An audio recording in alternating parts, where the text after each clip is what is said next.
सोचिए, एक तरफ दुनिया की सबसे पावरफुल मिलिट्री अमेरिका, उसका हाईटेक पार्टनर इसराइल और दूसरी तरफ सैंक्शन से टूट चुका ईरान। फिर एक दिन न्यूज आती है ईरान का सुप्रीम लीडर अली खामेनेई और उनके टॉप कमांडर्स एक ही स्ट्राइक में दी एंड। वेस्टर्न मीडिया चिल्लाता है checkmate, game over, Iran finished. लेकिन लेकिन लेकिन आज बैटलफील्ड की तस्वीरें कुछ और कह रही हैं। मिसाइल्स गिर रही हैं, एयर बेसेस जल रहे हैं, ऑयल रूट बंद होने की धमकी मिल रही है। तो सवाल ये है, क्या अमेरिका और इसराइल ने ईरान को अंडर एस्टिमेट कर दिया या ईरान ने अपनी बर्बादी को ही अपना सबसे बड़ा वेपन बना लिया? आज की वीडियो इमोशनल नहीं, पूरे स्ट्रेटेजिक ब्रेकडाउन है। इस वीडियो में पूरे 10 पार्ट हैं और लास्ट वाला तो सबसे दिमाग हिला देने वाला है, तो लास्ट तक जरूर बने रहिएगा। तो चलिए शुरू करते हैं। पार्ट 1 है चेकमेट थ्योरी। वॉर में एक स्ट्रेटेजी होती है डिस्कैपिटेशन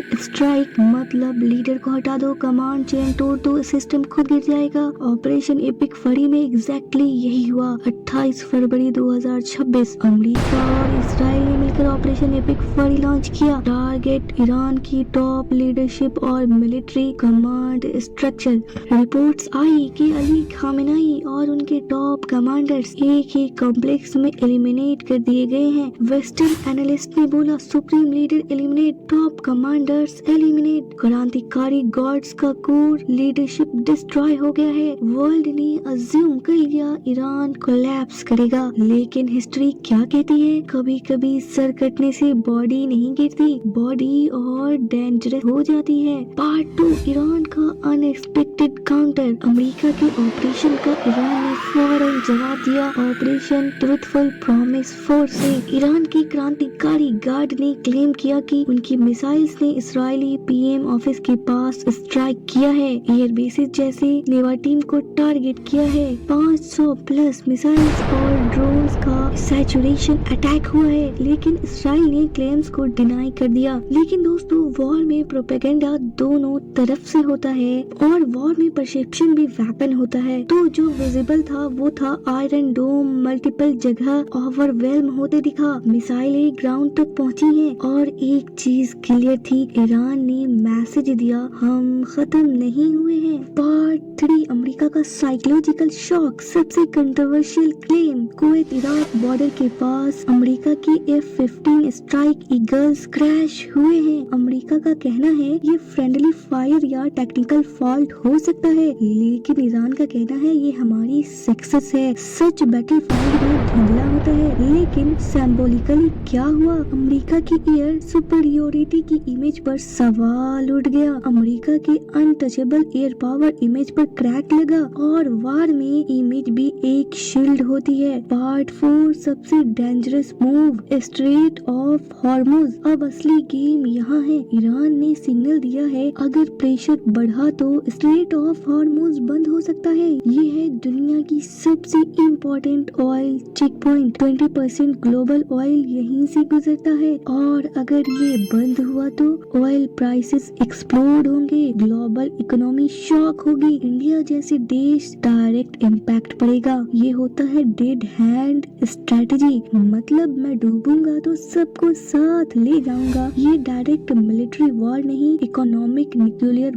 बटन है। पार्ट 5 अमेरिका की सबसे बड़ी मिसकैलकुलेशन। अमेरिका ने ईरान के मिसाइल्स तो काउंट किए, लेकिन क्या उसने ये काउंट किया हिजबुल्ला, लेबनान, हूथियों, यमेन, इराकी सेना, प्रॉक्सी नेटवर्क्स? ईरान सेंट्रलाइज्ड नहीं है, ये डिसेंट्रलाइज्ड वॉरफेयर मॉडल पर काम करता है। एक हेड गया तो 10 सेल्स एक्टिव हो गए। ये हनी बी हाइव मॉडल है, एक कुल गई तो सारी मधुमक्खियां एक्टिव हो जाती हैं और इसी मॉडल को अंडर एस्टिमेट करना महंगा पड़ सकता है अमेरिका को। पार्ट 6 है मार्टर इफेक्ट। ये सबसे डेंजरस साइकोलॉजिकल फैक्टर है। जनवरी में ईरान में प्रोटेस्ट था, लोग इकोनॉमिक क्राइसिस से परेशान थे, लोग लीडरशिप से भी नाराज थे, लेकिन जैसे ही फॉरेन मिसाइल्स गिरी, इंटरनल एंगर कन्वर्ट हो गया एक्सटर्नल यूनिटी में। हिस्ट्री में बार बार हुआ है, external attack equal to national unity. क्या लीडरशिप की डेथ ने ईरान को डिवाइड किया या यूनिटी बनाए रखा?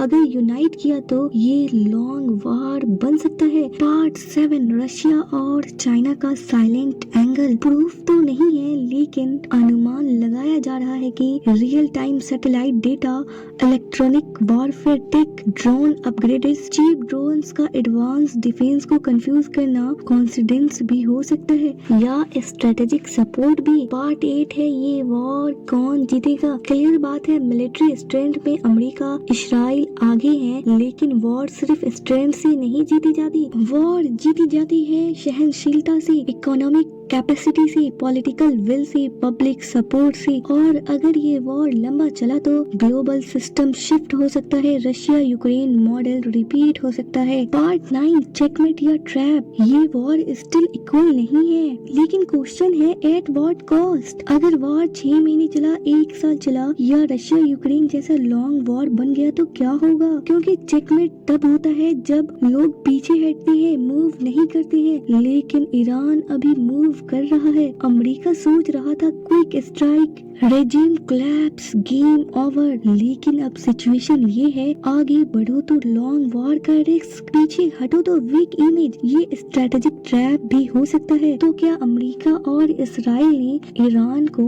अंडर एस्टिमेट किया? शायद उन्होंने सोचा लीडरशिप हटाओ, मिसाइल साइट डिस्ट्रॉय करो, इकोनॉमी ऑलरेडी वीक है, पब्लिक रिवॉल्ट करेगी, लेकिन उन्होंने अंडर एस्टिमेट किया। Ideological motivation, regional proxy depth. War सिर्फ टैंक्स और जेट से नहीं जीती जाती, वॉर विल पावर और सहन शक्ति से भी जीती जाती है, जो कि ईरान के पास है। तो सवाल ये नहीं है कि कौन जीतेगा, सवाल ये है वॉर के बाद दुनिया कैसी होगी, ऑयल प्राइसेस कहाँ जाएंगे, पावर बैलेंस कैसा होगा, ग्लोबल अलायंसेस का क्या ठिकाना होगा। क्योंकि ये सिर्फ मिडिल ईस्ट का वॉर नहीं, ये ग्लोबल सिस्टम टेस्ट है। तो दोस्तों, क्या अमेरिका और इसराइल ने ईरान को अंडरएस्टिमेट किया? क्या ये वॉर रशिया यूक्रेन जैसा लॉन्ग कॉन्फ्लिक्ट बन सकता है? क्या डिकैपिटेशन स्ट्राइक स्ट्रेटेजी फेल हो रही है? अपना डिटेल्ड ओपिनियन लिखिए। और अगर आपको सिर्फ हेडलाइंस नहीं, रियल स्ट्रेटेजिक ब्रेकडाउन चाहिए तो चैनल को सब्सक्राइब करिए, वीडियो को लाइक करिए और शेयर करिए उन लोगों के साथ जो वॉर को सिर्फ इमोशन से नहीं स्ट्रेटेजी से समझना चाहते हैं। नेक्स्ट वीडियो में हम ब्रेकडाउन करेंगे, अगर स्ट्रेट ऑफ हॉर्मुज 7 दिन बंद रहा तो इंडिया पर एग्जैक्ट इम्पैक्ट क्या पड़ेगा।